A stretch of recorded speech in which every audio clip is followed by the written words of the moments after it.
What's up everyone, PokeScion here, and welcome to part 2 of me ranking every single mainline series Pokemon game in my own personalized opinionated order. If you guys missed part 1, you can check that out with the card above right there. Yeah, with all that said, let me get into my disclaimer. Everything in this video, everything I say to every single point I list is opinionated, meaning not factual in any way, shape, or form unless I say otherwise. But I don't mean to offend anyone with this video, so you may have your own takes and I may have mine. It's just how it is. You know, you're not going to be on the same page, right? And that's completely fine. I don't want to offend anyone. Hey, if you can have your own takes, I can respect them, but in turn, you respect mine. Got it? Capiche? All right. Thanks for listening, and hope you guys enjoy the rest of the video.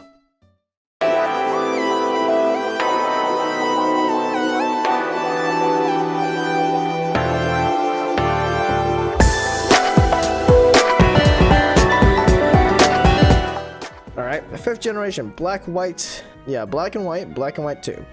Except we're gonna go black and white first because they're prequels. Really good games. Have a lot of memories with it. Because this was the second game I played the most. Black and white, what can I say about black and white? Amazing music. Bro, have you heard Driftvale City's theme? Have you heard Driftvale City's theme? Like seriously, have you heard Driftvale City's theme? Then you got some other bangers. Nimbasa City. You got Nacrene City, such a relaxing mood. It's so good. Pinwheel, the Forest theme. It's so... I can't say enough about the music. End's Castle, End's Bridge, Pokemon League, kind of. No, Elite Four, Champion Alder. Alright. Obviously, versus Cynthia. Oh wow, bro. I can't go without saying versus Cynthia. It's so damn good.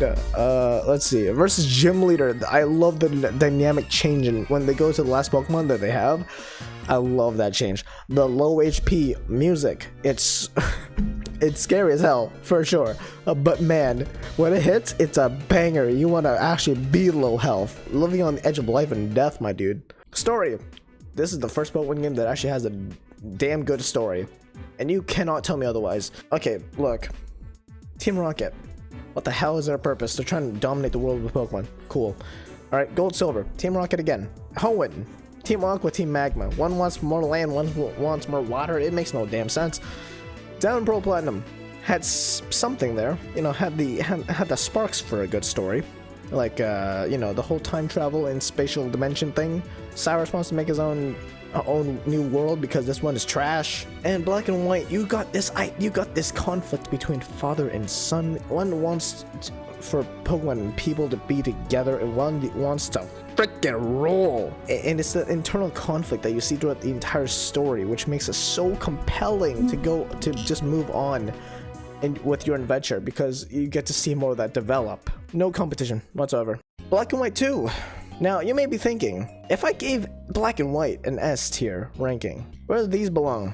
Because obviously, they don't have the same story. It's a sequel story, and it's a brand new story that takes place after, I think, 2 years after the events of the original Unova journey anyways. This one, I feel, it didn't really hit right in the story component, but music, it still hits all the right bars. Music is so damn important to me in a Pokemon game. If a Pokemon game is trash like Red and Blue, my god. Well, it's not trash, but you know, it had a lot of problems, kinks and all that that didn't really make it all that memorable.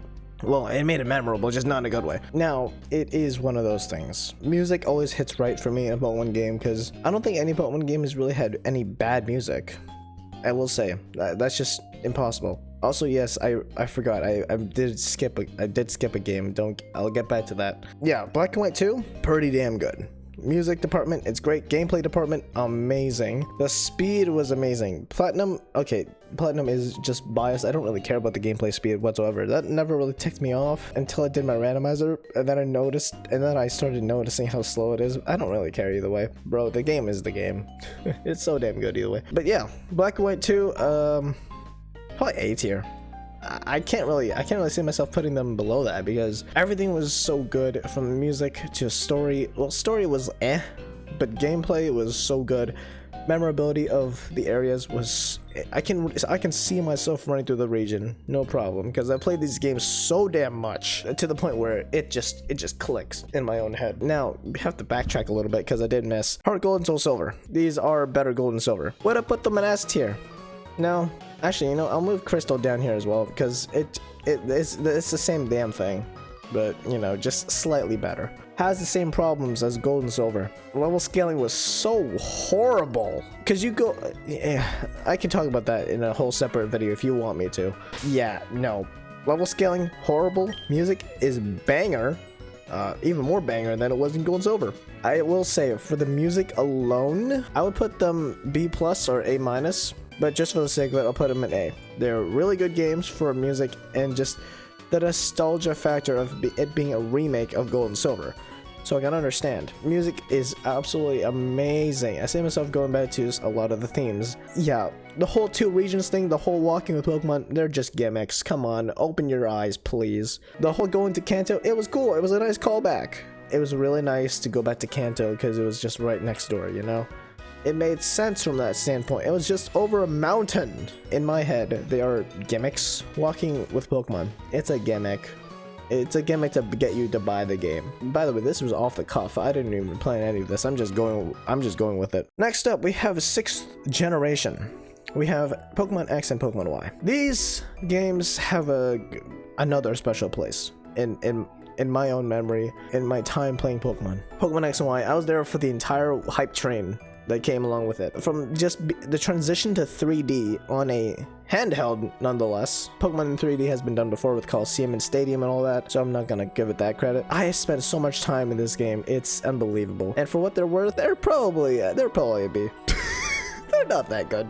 When you get down to it, they're not that good. The new Pokemon introduced though were really good, really cool, really cool. I can give them that. I can give it that.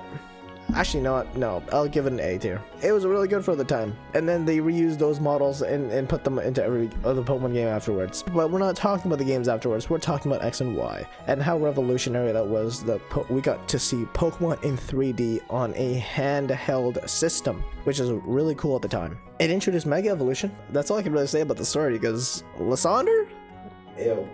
AZ was interesting though. AZ was really interesting. Lysander though, I can't say much about him. He's Lysander. Come on. With music, let's see. What tracks can I remember? The trainer themes obviously come to mind. Laver City, Pokeball Factory, Lumio City. That's kind of, oh wait, Snowbell. Snowbell is such a good track. Snowbell City. If you haven't heard that already, check it out, please. I'll play it right here. I'll just play a little small clip of it right here. Music, I can remember some tracks, but it's not super up there. But the new Pokemon introduced were really cool. And the whole transition to 3D, I have to give it those points. We have 2 other games in the 6th generation, in Omega Ruby and Alpha Sapphire. I also spent a lot of time in these games, and I will say this is where I kind of started to get back into the sort of competitive feel, because I was dabbling in it here and there. But as Hoenn remakes, they are super faithful. They nailed all the good points and made them better. So what can I say? They are A tier, easily above Black and White. These are being ordered, by the way. So Omega Ruby, Alpha Sapphire are better than Black and White 2, easily. Music, oh my god, they brought back the trumpets and a hell of a lot of more. Let's see, music is so good. Everything I listed in Ruby, Sapphire, Emerald, true here. Delta episode, sick. All these legendary encounters of like wormholes and all that, sick. Zinnia's theme, sick. Mega Rayquaza, cool. Oh my, Primal Reversion, sick. We should really get more Mega Evolution content. I'm just saying, Game Freak, please. If you want to make money, make a Mega Evolution, not Dynamax. Let's go Pikachu and let's go Eevee. It's red and blue, but better. I would probably put them here. Nails all the same things red and blue does with the simplicity, but man, I hate that new catching mechanic. I hate that Pokemon Go catching mechanic. It sucks so much. You've probably heard this opinion thousands upon thousands of times, but I don't like it. I don't. I may as well just nail that one out first. Actual Gen 7. Sun and Moon. Bangers. I don't think you were expecting me to say that, but they are complete bangers. Sun and Moon, I spent a lot of time playing these games. It's so good. Story sort of came back to the whole black and white thing. Like, it sort of had a similar vibe to black and white, which I really liked as well. So Sun and Moon definitely nails the story mechanic, the story criteria. Music? Let's see, what tracks can I remember? I remember the How Battle theme, alright? Gladion, Lusamine, the Elite Four theme that's in Smash. Oh my god, they're so good. I liked the whole Solgaleo Lunala, alright? I liked that whole thing of, like, you had an evolving legendary. That was really cool. At least to me it was. So, in my own opinion, I would probably put these... Yeah, no, they're above Hardcore Soul Silver for me, but below Black and White too. Music, not all that memorable, I will say. Compared to other games that are above it, yeah, no, it's not even a competition. It's not memorable at all when compared to those other games.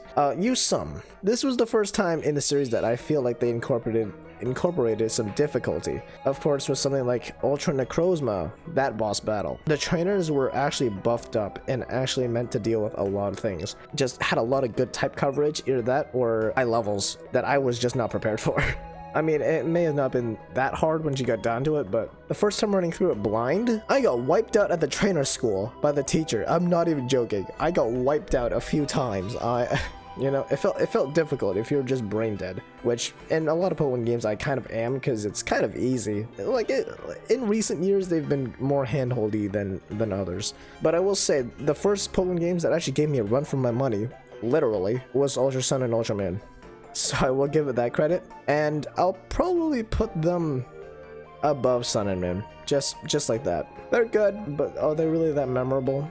I guess the whole Ultra Wormhole running was really cool. How you got to do that and how you got to find shinies like that. I don't know, man. Like, they're good games, but they don't have a really big place in where would rank them. And now for the last things so far, because we don't really have a good judge off of Brilliant Diamond and Shining Pearl yet, so we have Sword and Shield. Where would I put these two games that just came out 2 years ago?